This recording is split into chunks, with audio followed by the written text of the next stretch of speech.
नमस्कार, आप देख रहे हैं सिटी न्यूज़। मैं हूं परिमल खाबिया। आज हम जिस विषय पर चर्चा करने वाले हैं, यह है मोदी सरकार के 9 वर्ष। उन्होंने क्या पाया, क्या खोया, इन सब चीज़ों पर हम गहनता से चर्चा करेंगे। और उसके लिए आज हमारे साथ स्टूडियो में मौजूद है भारतीय जनता पार्टी के राज्यसभा सांसद डॉक्टर अनिल बोंडे जी। आपका बहुत बहुत स्वागत है। और मेरे साथ है डॉक्टर चंदू सजोतिया जी, जो प्रबंध संचालक है।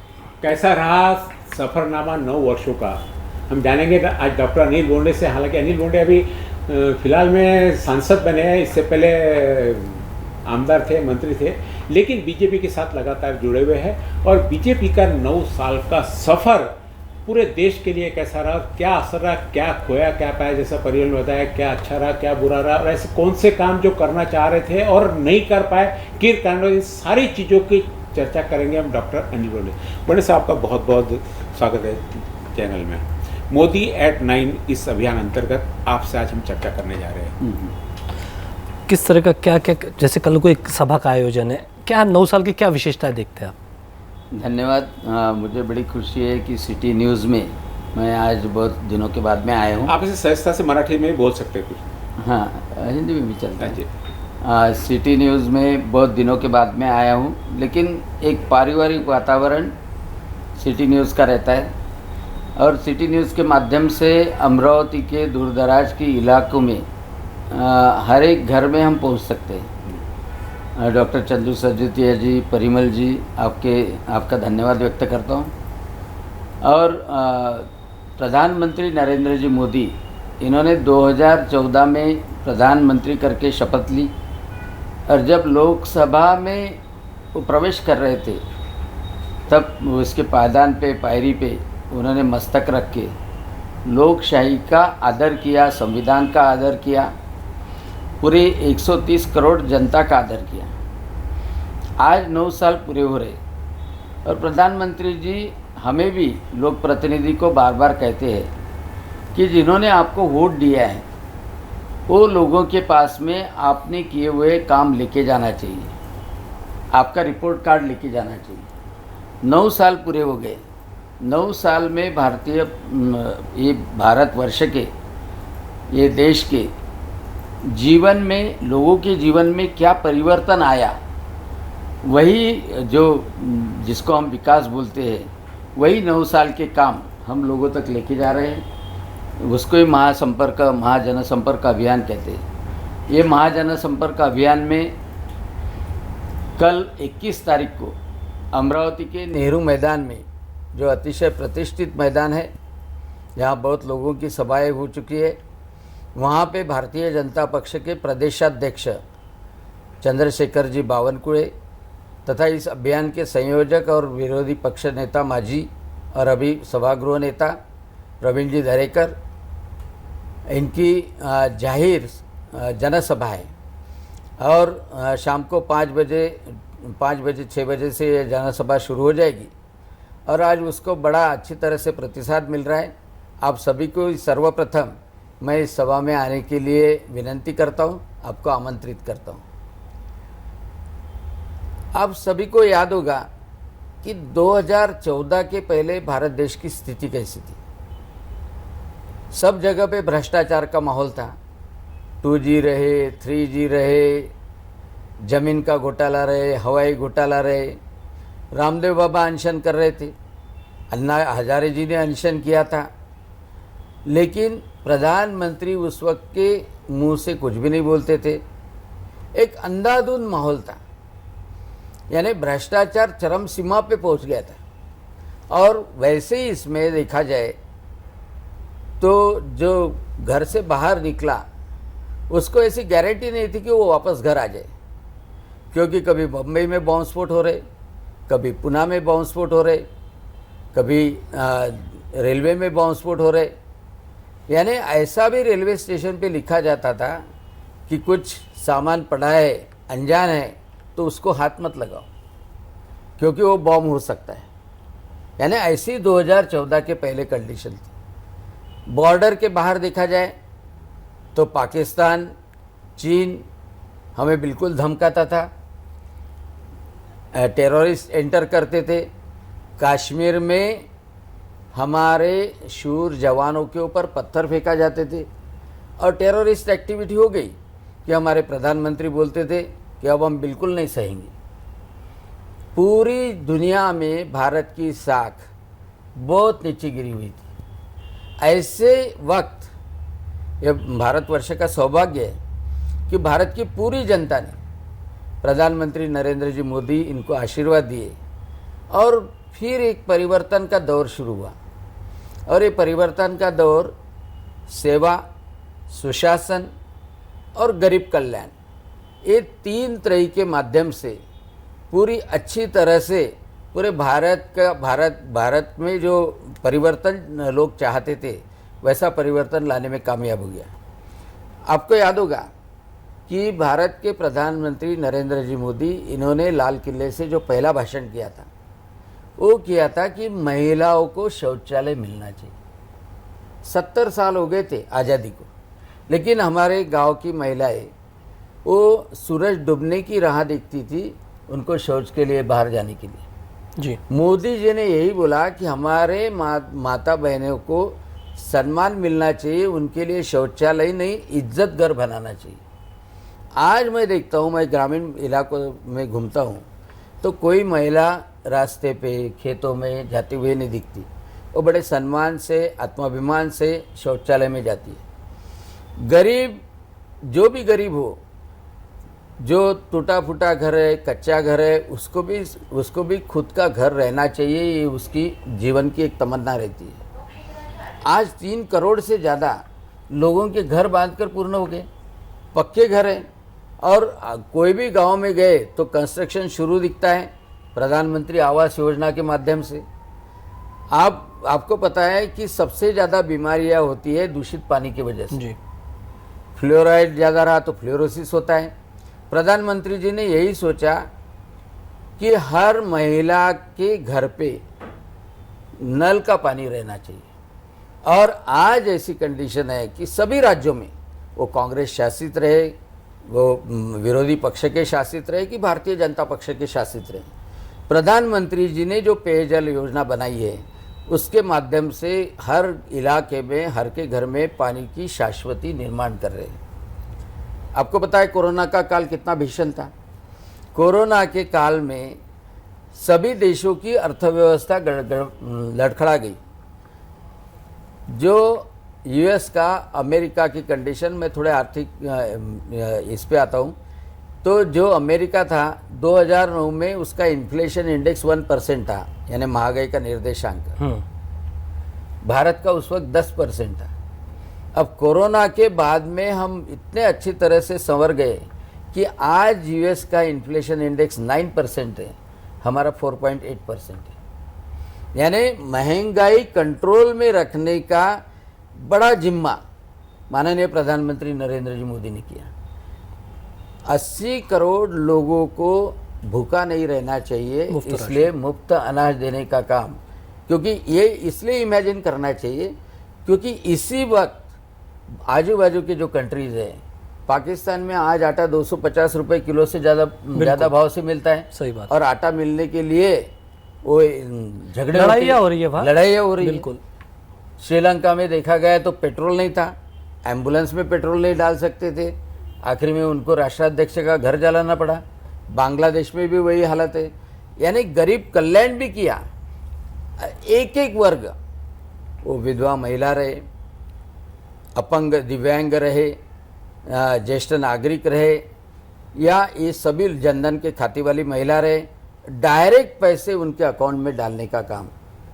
यानी जहाँ पे भ्रष्टाचार हो ही नहीं सकता, किसको आपको अर्जी करनी नहीं है, उसके लिए जनधन के खाते 45 करोड़ अकाउंट्स बिल्कुल माननीय प्रधानमंत्री जी ने उस वक्त निकाले। और अकाउंट निकालने के बाद में हर एक आदमी का बीमा हो, प्रधानमंत्री सुरक्षा बीमा योजना भी की। आपको पता है कि किसानों को किसी ने कभी डायरेक्ट लाभ दिया नहीं। प्रधानमंत्री नरेंद्र जी मोदी पहले प्रधानमंत्री है कि 6,000 रुपये डायरेक्ट किसानों के खाते में हर साल डाल रहे। मध्य प्रदेश ने भी, वहाँ के मुख्यमंत्री ने भी 6,000 डाले। हमारे मुख्यमंत्री और उप मुख्यमंत्री एकनाथ जी शिंदे और देवेंद्र जी फडणवीस, उन्होंने भी नमो किसान योजना में और 6,000 डाले। मुझे बताओ कि 1 एकड़ वाला किसान होगा जिसकी आय ज़्यादा से ज़्यादा 20,000 रुपये हो सकती, उसको 12,000 रुपये मिले, वो किसान का फायदा है कि नहीं? नहीं, उसमें बड़े व्यापारी को कुछ नहीं लगेगा 12,000 से, हाँ, लेकिन एक किसान के लिए लेकिन जरूरत आधे है। एकड़ वाले का, अरे वो किसान पूरे उर्वरक खरीद कर सकता है, बीज खरीदी कर सकता है, उसके बच्चे की फीस भर सकता है, उसके बच्चे की किताब ला सकते हैं। इतना गरीबों के बारे में बारीकाई से सोचने वाला प्रधानमंत्री हमें मिला है। अच्छा, इसी वक्त देश के अंतर्गत अभी आपको कई बॉम्ब स्फोट दिख रहे? कई बॉम्ब स्फोट नहीं है, सब लोग मुंबई में रहे, सेफ है। अच्छा, कश्मीर में, जहाँ कश्मीर में कि अपना हमारे जवानों के ऊपर पथराव होता था, आज कश्मीर में प्रियंका गांधी और राहुल गांधी बर्फ के गोले फेंक रहे, यानी इतना सुकून कि वहाँ पे पर्यटक जा रहे, वहाँ पे दाल लेक में वहाँ के बोट हाउस है, वो बोट हाउस वाले खुश है। नहीं, वो आप सही कह रहे हैं, लेकिन यही मणिपुर में, आपके पूर्वोत्तर में हम देखें तो मणिपुर में शायद स्थिति अब कमोबेश बदलती जा रही है। जो शांत हुआ एरिया था, अब वही, यानी अब देखा जाए तो लगभग 2 महीने से वही चल रहा है। अब ऐसा है कि जब इलेक्शन नज़दीक आता है तब प्रधानमंत्री जी ने पूरी सुरक्षा 9 साल संभालने के बाद में, स्पेशली जो नागालैंड था, मणिपुर था, त्रिपुरा था, जहाँ इंसर्जेंस बहुत ज़्यादा होता है, ऐसे इसमें टोटली काम एंड क्वाइट करने का और उनको भारत से जोड़ने का काम, यानी इंफ्रास्ट्रक्चर के माध्यम से, एयरपोर्ट के माध्यम से पूरे भारत को जोड़ने का काम, कि वहाँ का भी जो भी बंदा यहाँ पे आएगा, स्टूडेंट यहाँ पे आएगा, काम करने के लिए आएगा, तो उसको लगेगा नहीं कि ये दूसरा देश है, ये हमारा देश है, ऐसी भावना निर्माण करने का काम प्रधानमंत्री नरेंद्र जी मोदी ने किया। लेकिन ये सब चीज़ें, कोई एंटी नेशनल लोग भी रहते हैं, ये एंटी नेशनल लोगों की कुछ कोशिशें रहती कि कश्मीर शांत कर दिया तो इधर के एंड को कुछ गड़बड़ करेंगे। अब वो गड़बड़ का है, मुझे विश्वास है कि हमारे गृह मंत्री अमित जी शाह वहाँ पे गए और वो जो उपाय योजना करने वाले, थोड़े दिन में मणिपुर वैसा ही शांत होगा। मणिपुर में लोकशाही जो है वो अच्छे तरह से प्रस्थापित हुई है, अच्छे लोग हैं, और आप देख सकेंगे कुछ दिनों के बाद में मणिपुर में भी पर्यटक करके आप लोग जा सकेंगे। घुसपैठ तो होने के बाद हाँ। 14 सालों में भी, 9 सालों में भी कश्मीर में भी रही है, नहीं रही ऐसा नहीं है। आतंकवादी गतिविधियां फिर भी बढ़ी है, पूरी तरह नहीं। और आप कहते हैं कि भ्रष्टाचार हट गया, भ्रष्टाचार हटा हुआ, ऐसा कहीं आम जनता को तो दिखता नहीं कि भ्रष्टाचार पूरी तरह, हाँ कुछ तरीके बदल सकते हैं, कम हो सकता है, लेकिन भ्रष्टाचार का स्वरूप बदल सकता है, लेकिन भ्रष्टाचार पूरी तरह खत्म हो जाएगा, कहीं ऐसा लगता है? भ्रष्टाचार खत्म होने वाली चीज़ें आपको करके, जो भ्रष्टाचार का कैसा है कि इम्पोर्टेंट बात थी कि कोई भी राहत किसान को मिलना है तो बाबू को पैसे देना पड़ता था, तलाठी को पैसे देना पड़ता था, ग्राम सेवक को पैसे देना पड़ता था। 2,000 रुपये आ रहे तो 2,000 रुपये से 500 रुपये, 1,000 रुपये उसको बांटना पड़ता था।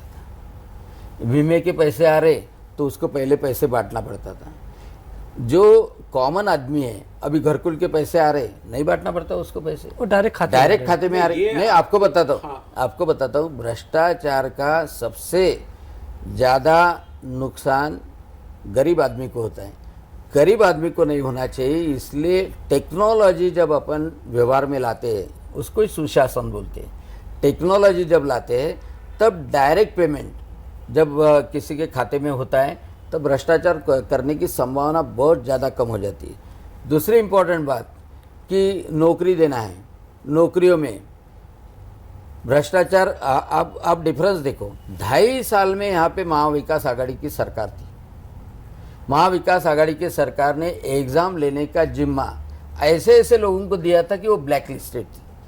जो भी आरोग्य की एग्ज़ाम हो गई, माडा की एग्ज़ाम हो गई, उनको पेपर कैंसिल करने पड़े, इंक्वायरी लगानी पड़ी।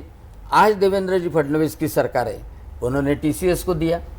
टीसीएस रिनाउंड है, वो गड़बड़ करती नहीं।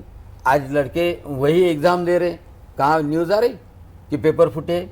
ये जो बारकाई है, अब लोगों को मैं बताता हूँ, आज मोदी जी के दुश्मन कौन है? जिनकी दलाली बंद हो गई वो सब मोदी जी के दुश्मन है। क्योंकि जो चिल्लाते हैं ना, जिन गरीब आदमी नहीं दुश्मन, जिनकी दलाली बंद हो गई, वो आरटीओ के मार्फत हो, एंड जिनको चोट ज्यादा लगी वही जिनको चिल्लाते चोट ज्यादा लगी क्योंकि उनका 2 नंबर का पैसा, आपका जो भ्रष्टाचार, उनका आपको बताता हूँ, बड़ा अधिकारी है, अभी अधिकारी पकड़ा गया पुणे में, 6 करोड़ 7 करोड़ उसके पास में मिले, वो मोदी जी का नाम ले लेगा।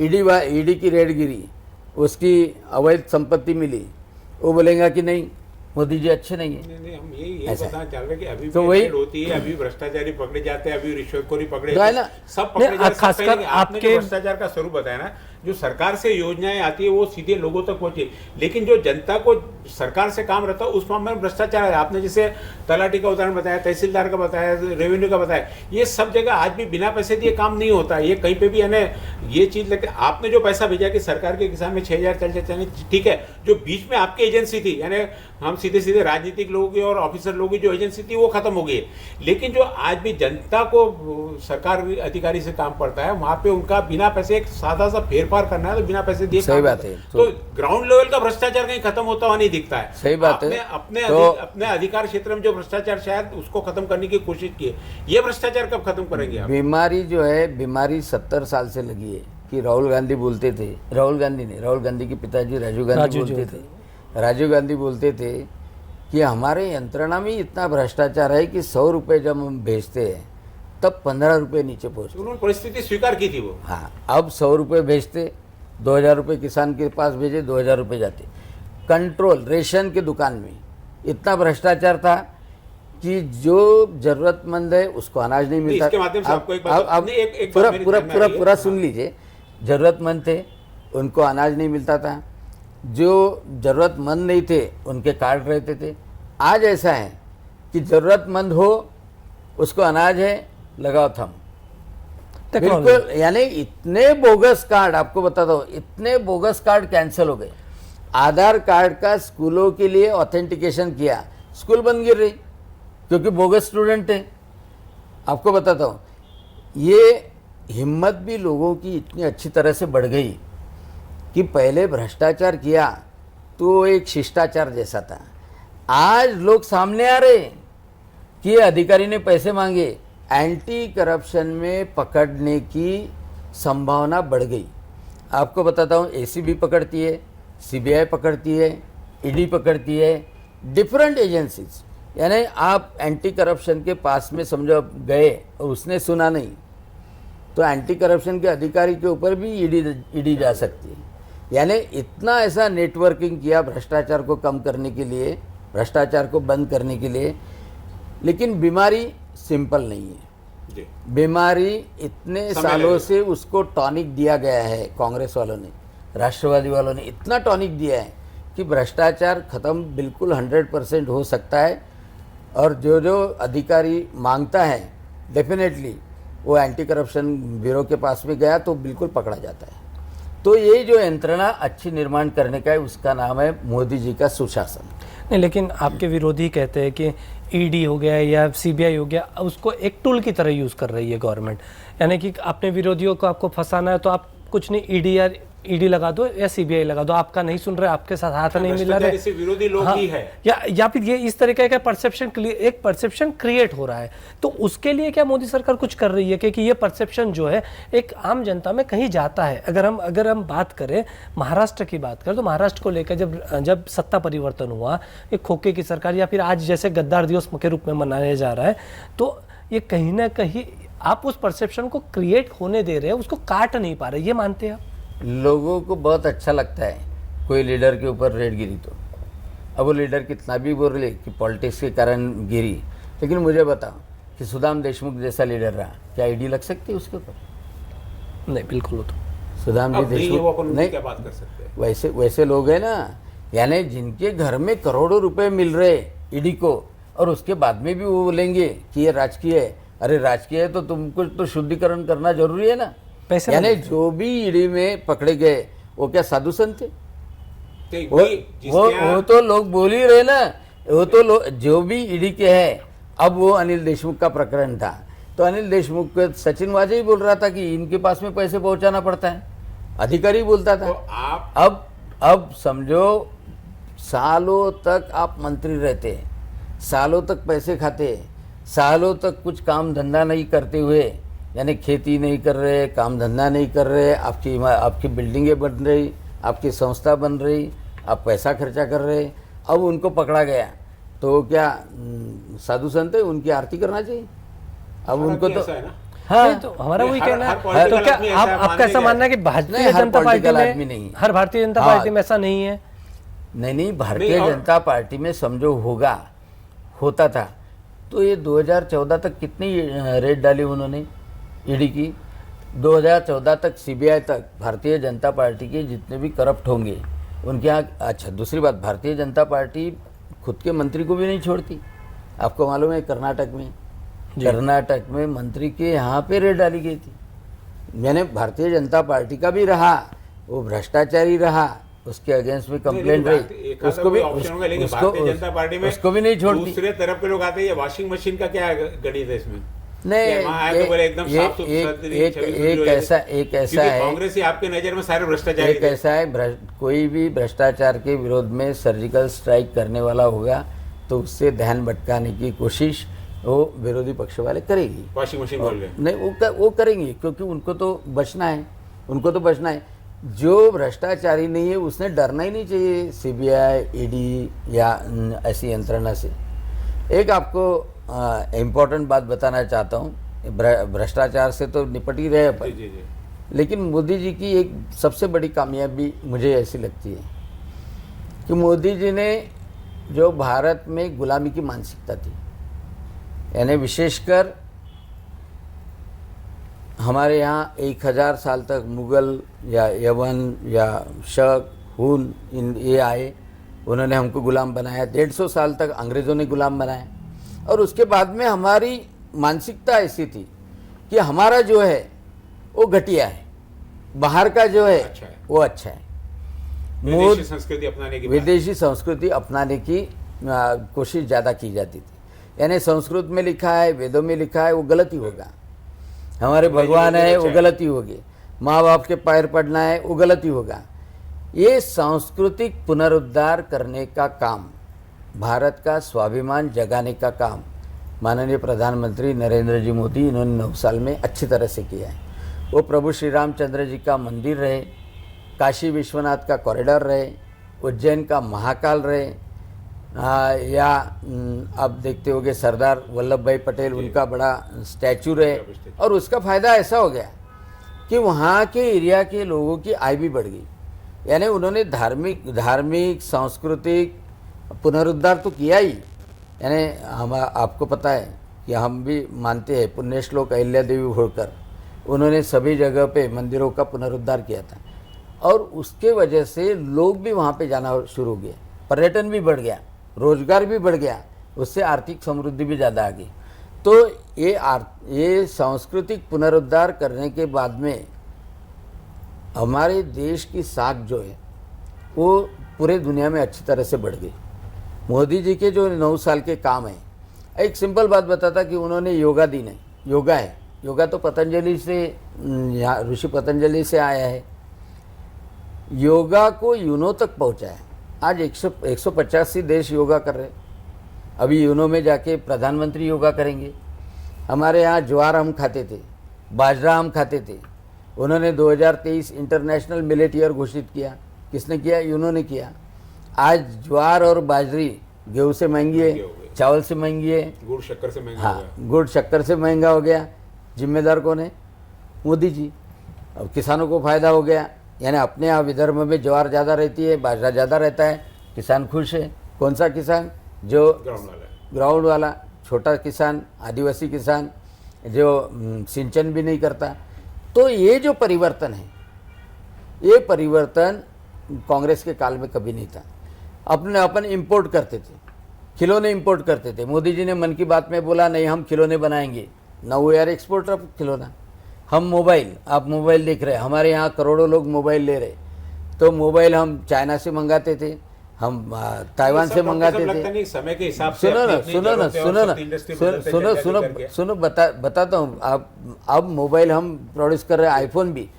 उससे भी इम्पोर्टेंट आगे की 2 स्टेप जो हो रही, कि हमारा सबसे ज़्यादा एक्सपोर्ट खर्चा होता है पेट्रोल पे, पेट्रोल और पेट्रोलियम प्रोडक्ट। अब मोदी जी ने ऑप्शन दिया है कि हम ग्रीन एनर्जी की तरफ जाएंगे। सोलर में हम सबसे आगे हो रहे, उसके सिवाय ग्रीन हाइड्रोजन हम कर रहे, उसके सिवाय सेमीकंडक्टर, ये सब गैजेट्स में रहता है।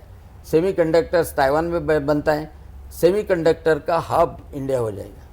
अब ये जो अमृत काल है 25 साल आगे, यानी 2022 से 2047 तक 100 साल जब 2047 में पूरे हो जाएंगे तो ये भारत दुनिया में एक नंबर का देश होगा। टेक्नोलॉजी और ज्ञान का पूरा यहाँ का जो दोहन दूसरे लोग करते थे, हम खुद उसका उपयोग करके नहीं, उसका रीज़न ऐसा है कि भारत लोक संख्या में एक नंबर का देश है, चाइना को पीछे रखा। लोग, ये तो हमारे लिए कर्ज भी है और बुन भी है। बुन इसलिए है कि हमारे पास में ये यंग जनरेशन है, ये यंग जनरेशन का स्किलिंग अच्छा रहा तो पूरे दुनिया में हमारी यंग जनरेशन काम करेगी, उनका रेवेन्यू अपने पास में आएगा, बिल्कुल पूरे दुनिया के ऊपर राज करेंगे। आज हम 5 नंबर पे है, इंग्लैंड को पीछे रखा है हमने आर्थिक इसमें, तो क्या हम 1 नंबर पे आ सकते। हमारे यहाँ के लोग तो आपको करने जाते, क्या बाहर के लोग हमारे आएंगे फिर? नहीं, जरूरत ही नहीं, क्योंकि हम आज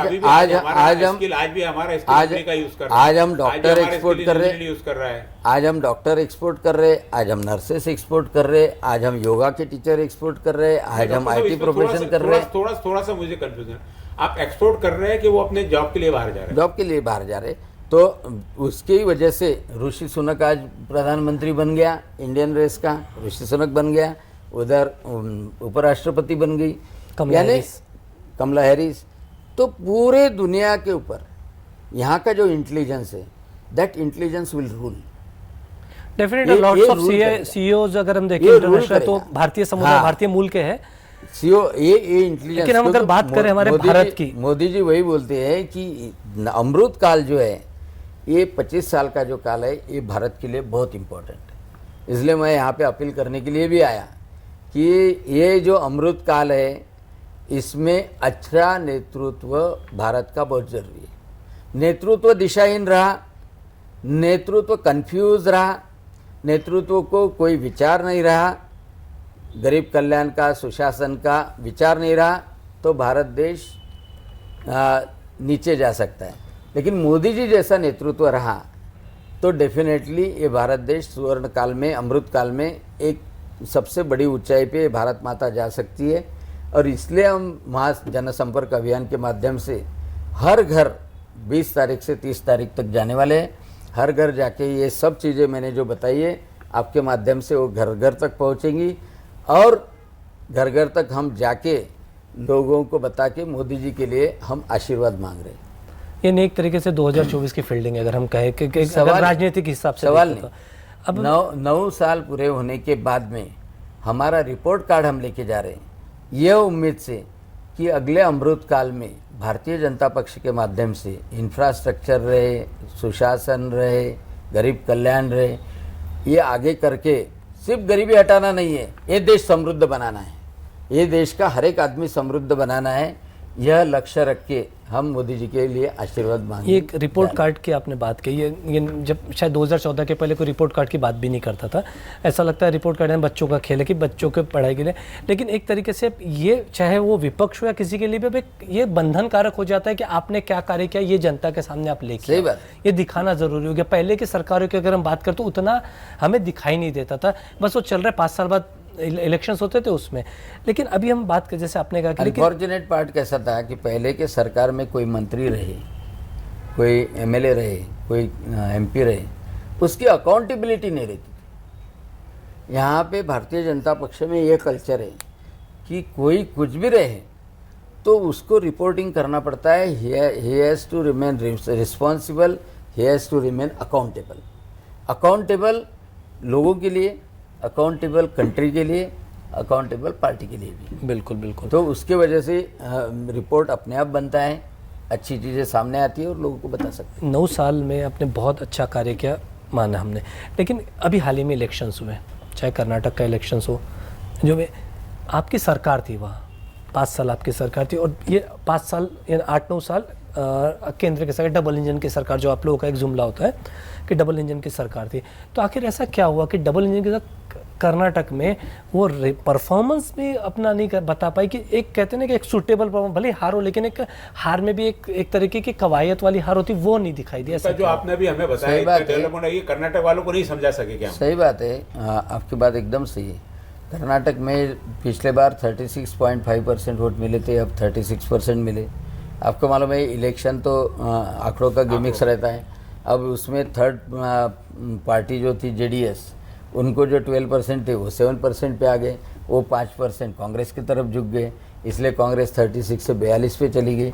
उससे सीटों का ये हुआ। जो वोटर है भारतीय जनता पक्ष का, वो वोटर वैसा कायम रहा। ये बात सही है कि 36 से 42 तक जाना चाहिए। वो कोशिश में डेफिनेटली कम भारतीय जनता पक्ष हुआ वहाँ का विश्वास जीतने के लिए। लेकिन उसी वक्त मैं ये भी बताना चाहता हूँ कि वो राज्य का इलेक्शन है, देश के इलेक्शन के लिए, पूरे देश का नेतृत्व करने के लिए आज भी कर्नाटक में मोर देन 55% पीपल बोलते हैं कि मोदी जी तो चाहिए। ये आप मानते हैं कि एक स्टेट के लिए लोगों की विचारधारा और केंद्र के लिए लोगों की विचारधारा, स्थानीय विचारधारा, तीनों के टाइम पे अलग अलग हो सकती है। आपने जो अभी यहाँ पे पूरा देश का पूरा हमने मोदी जी का 9 साल का हमने जो अभी सफरनामा तय किया, महाराष्ट्र के इलेक्शन में क्या वो सफरनामा काम आ सकता है? बिल्कुल 100% काम इसलिए आएगा। कर्नाटक क्यों नहीं, इसलिए क्यों नहीं हुआ वो? इसलिए आएगा। एक पहली बात बताता हूँ कि हर इलेक्शन का गणित अलग रहता है।